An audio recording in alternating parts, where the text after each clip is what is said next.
Hey fam, happy Tuesday. I realize I am very late with my review of the last episode of Game of Thrones, but I had to come on here and do it regardless. So let's just get right into it.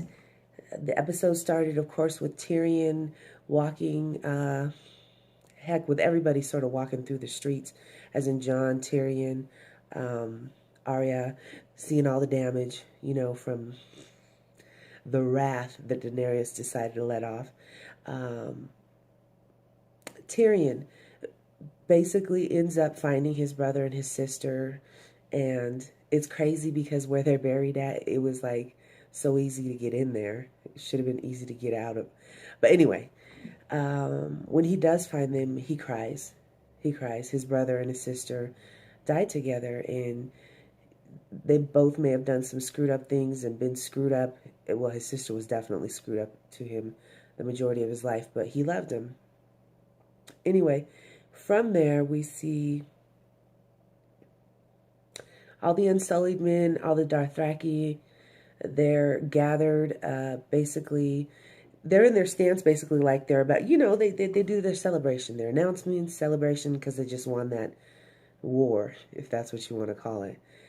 And it's like they're all there waiting for Daenerys, who does happen to show up there. And, oh, wait, before we even go there was a moment where Jon comes across Grey Worm, and he has some of the King's Landing soldiers on their knees, and he's basically telling him that he's putting him to death. And Jon ends up grabbing Grey Worm's arm, and he's like, "What are you doing?" And he's like, "I'm doing what the Queen told me. These are enemies of the Queen. They need to die." And Jon and his men are like, "Hello, you won this war. These men are prisoners. There's no need to kill them." And Grey Worm is adamant about killing them. And Jon's basically ends up agreeing. He knows he has to speak to Daenerys. So he walks away, and Grey Worm kills all these men right there, just slicing throats. Okay, so back to where they had all met at, about to do their little victory lap, we'll call it. Daenerys shows up. She flies in on her dragon, and the cinematography in this moment, it's like she's walking up to them, and behind her is the dragon, and he's got his wings going. It honestly looks like her wings. Like, it was so breathtakingly beautiful. I'm like, they do not play with the making of this show. Anyway, at this time, she's thanking all the men, telling them they kept their promises. And of course, she's speaking in, I guess, Dothraki. I don't know the language she's speaking. But damn, that actress does it well, okay? I believe it, even though it's not a real language. But anyway, she's doing all her thank yous. And she's also saying, we're going to go around the world freeing people, okay? So what I am gathering in this moment is that she is telling them exactly what we did here. We're going to go do that. Basically, she wants to kill anyone who is her enemy, okay? This is how I'm understanding it. It's not just that she did what she did, but there's a good chance that she's going to continue doing the same thing, all right?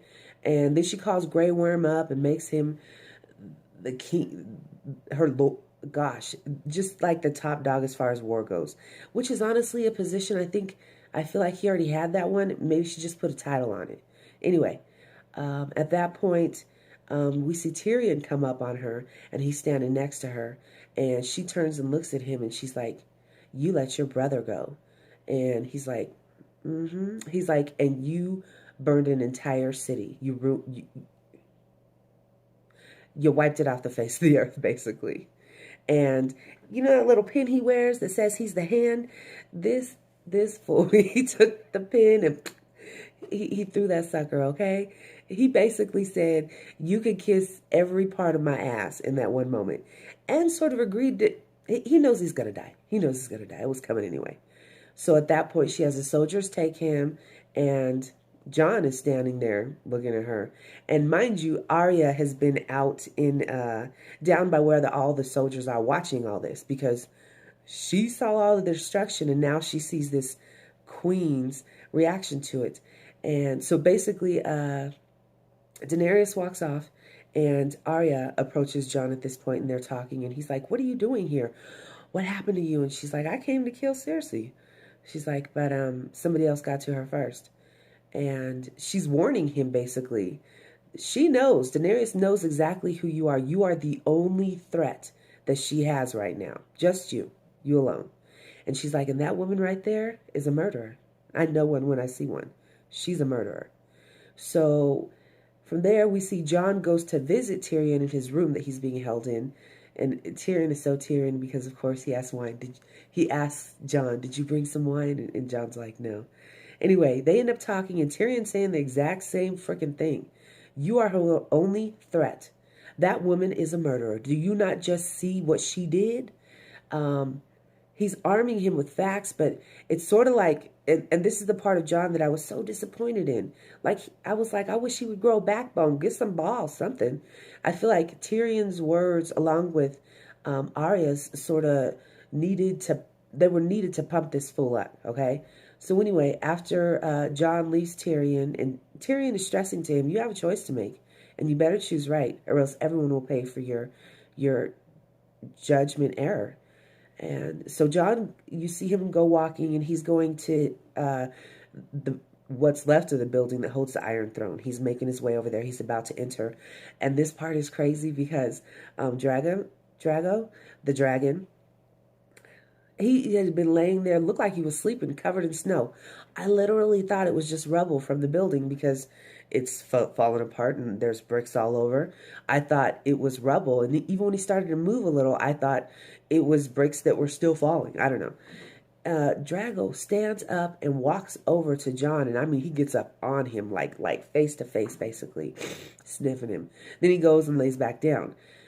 Basically, I feel like he was just security out there outside the building, and oh, it's Jon. Okay, we cool. So Jon goes in, and at this point, you see Daenerys walking over to the throne, and she's a little happy. She's talking about a story her brother told her when she was younger, and blah blah blah. And she touches the throne. Okay, and I have to say, sidebar. In this moment, how does Daenerys have perfectly manicured fingers? I mean, clear nail polish. Looks like maybe a little French American manicure. Her shit looks perfect, okay? Back then, this is not what we did with nails. And it sure as hell shouldn't have looked like that the day after you ran your dragon through the city, burning everything up. Anyway, I just noticed that, and I was like, really? So Jon, at this point, goes in on her. He's like, do you know what you did? He's going off on her. He's all, you killed innocent men, women, children. He's all, you burnt them to the ground. Children. Like, he's pissed, and he's going in. And I'm like, okay, Jon, okay. I need you to get some of that backbone, some balls, okay? Some cojones. Anyway, at this point, she's saying, why don't you come with me? It's literally like this back and forth between them. Jon is giving her a chance to, I don't know, take ownership for what you just did, number one. And two, say that you'll never behave in this manner again. I really feel like he was giving her a chance to do something here. And instead of going in that direction, she was like, no, you need to come with me. We'll free everybody. And he's like, well, what about those people that don't agree with what you're doing? And she's like, they don't have a choice, basically. She read back words to him that Tyrion literally just told him that she was thinking, okay? So anyway, she comes up to Jon and she grabs him and she kisses. I mean, they're kissing, both of them. And I'm like, oh my God, right when I thought my boy, and I love me some Jon, y'all. I'm like, right when I thought I had a little reason to have some faith in him, he's kissing his auntie again. But boom, all of a sudden out of nowhere, he stabs her in the heart, okay? And Daenerys didn't even really have a chance to say anything. He ends up laying her down, and she dies in that moment. And the next thing you see is the dragon, Drago. He comes up on the building because he is emotionally connected to his mother, okay? He knows what's going on in there. Anyway, you see the sweetest thing because he's nudging her. He uses his nose and he's nudging Daenerys like 3 good times. It's a really sad moment because that is her son. And he realizes that she's not alive. And Drago does that big raise your wings and he's doing his scream that dragons do, whatever. And he does it a couple times. But then you see like the fire light up in the back of his throat. And Jon's like, oh shit, I guess this is it. It really looks like he's about to light Jon on fire. But instead, he lights the throne on fire. Literally, this is what everyone's been fighting for. It's so important, right? All these swords that make up this throne. He melts that sucker to the floor, okay? And I love how poetic that moment was. All right. So after he's done doing that, you see him scoop up Daenerys with one of his claws, basically, and he flies. He's gone. The dragon is gone at this point.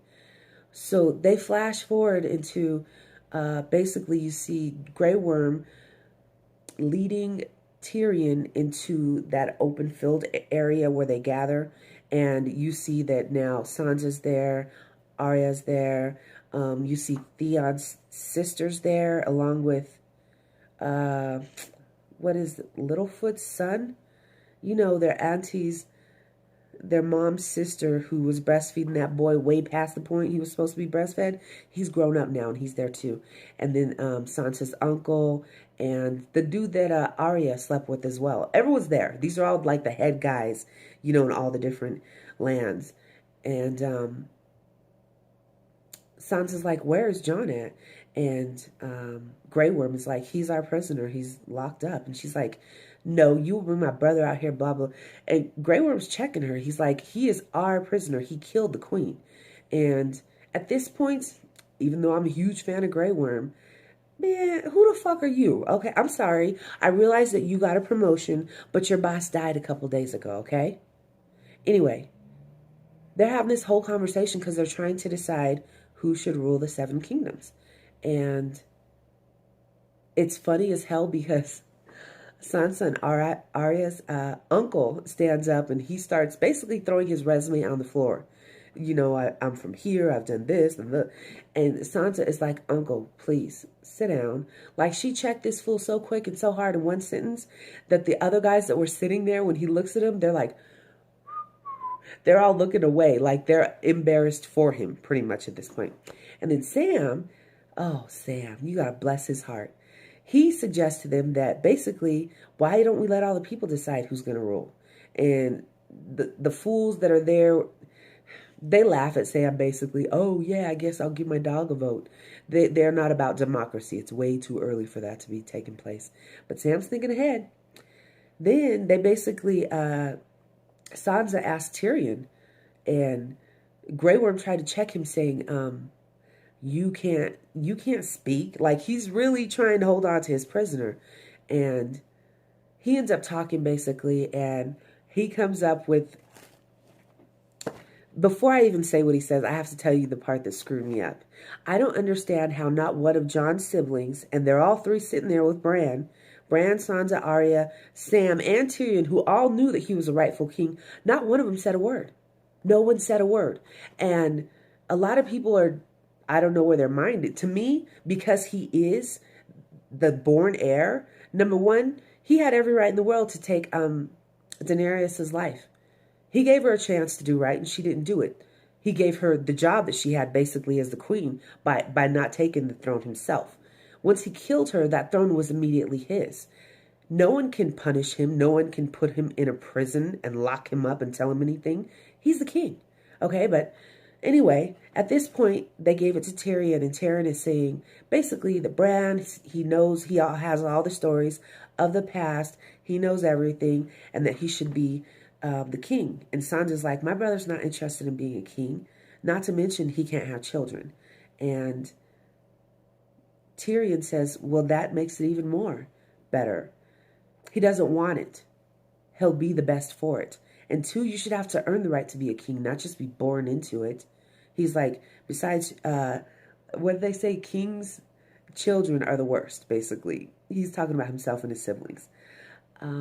So at that point, Sansa's like, okay, let me stop you right here, because before we go through with anything, I have earned the right. We have earned the right to be our own place. We don't want to be part of the Seven Kingdoms. We want to be our own kingdom. And she's granted that, basically. They give her Winterfell. So she gets the north, okay? She's the queen of it. And in that moment, Tyrion is like, would you take the job? Would you be the king? He's asking Bran. Excuse me. And Bran is like, why do you think I came all this way? And I've heard a whole lot of people be really pissed about Bran, talking about he didn't do anything to earn this. He stepped back and watched everyone die. He didn't do anything with his powers, blah, blah, blah. And my response to that is, he knew this was happening. If you know the future and you try to change the future, that won't be what's happening. What about that don't you get? Have you not seen Butterfly Effect, or any of these movies basically where people are trying to go change something, and because they're trying to make changes, that's exactly what ends up happening? Or you can't fool with it, even though you know it, and that's the scary hard part about it, but that's facts. So anyway, they also decide at this point, without telling us basically, because we see Tyrion going to see Jon, who's still locked up. Oh, and Bran said, I'm taking you as my hand. He tells Tyrion that, and Tyrion doesn't want it. And Bran's like, that's exactly why you're going to do it. You have a whole lot of mistakes that you need to right. So Tyrion goes to tell Jon everything that happened, and that they had to agree to send him back to the Night's Watchman, that wall area where he started out basically. He has to go there. He has to be there. He cannot get married, and he cannot have children. This is how they're punishing him for killing the queen. Fuck out of here. Anyway, from here we see, before they all leave, Jon, hugs and says goodbye to his siblings and asks where they're going. And we see Arya say that she's going to travel. She wants to know what's left of... Oh, I don't even know where the map stops. She wants to go further than that. She wants to discover. She wants to be Dora, y'all. Anyway, Sansa, of course, is going to be Queen of Winterfell. Bran's going to be the king. And this is what killed me. They call him Bran the Broken, ruler of Six Kingdom. Don't call him broken. What the... Come on now. How about Bran? Just call him Bran. Or Bran Stark. There's an idea. Anyway... so they end up leaving, and my favorite thing that I see here is Jon. Yeah, he goes back to the King's Watch, and that crazy ass redhead dude who always wanted to sleep with Brienne, the wildling guy, he's there, and that's cool. And he's there with Bran's wolf, and I was glad to see Ghost, because we know they didn't have that good goodbye moment. And Wolf's ear is gone. He's missing an ear, and I don't even know how I missed that, y'all, but I guess I missed it last episode. So he's there. And what do you see almost immediately? They all leave. Jon and the redhead dude and the wolf and all the wildlings are leaving the Night's Watch area. So I believe they're not following the rules. Okay? I'm sure Jon is like, I'm going to go do what I want to. And if you ever catch up with me, what you gonna do? You gonna tell my brother, or what's he gonna do? Anyway, I love seeing that because he's the rightful heir in my eyes. Anyway, then we see Sansa, and they're getting her dressed in the most gorgeous gown, beautiful gown. And Sansa looks damn good. Queen looks good on her. Not to mention her badass little crown, okay? And of course, we see Sansa going off to do her thing. And then we see Brienne, who now, I don't know, she was given some position to where she's allowed to write in those books history, basically. And we see her go to Jaime's, and she's writing his history in the book. And I have to say, that's the most beautiful penmanship I've almost ever seen. And she works with a sword, too. Anyway, that's not her. But in the book, she basically says that Jaime, defended his queen and that he died honorably. Whatever. He used my girl, he dumped her, and he ran back to his incestuous sister. I don't know. From there, you see a little joking between Tyrion and Brienne and whatever. It's not really important. My take on all this is that it was rushed, y'all. These last 6 episodes were extremely rushed. And it's just kind of sad, that all these years we've been watching only to end up with a mashup, basically, of stuff. I don't know what to say. It's like, it's depressing because they're gone. What are we going to do on Sunday? Anyway, I hope y'all loved, having our last 6 episodes. And if you have any comments, leave them below. Thank you so much for watching. See you next time.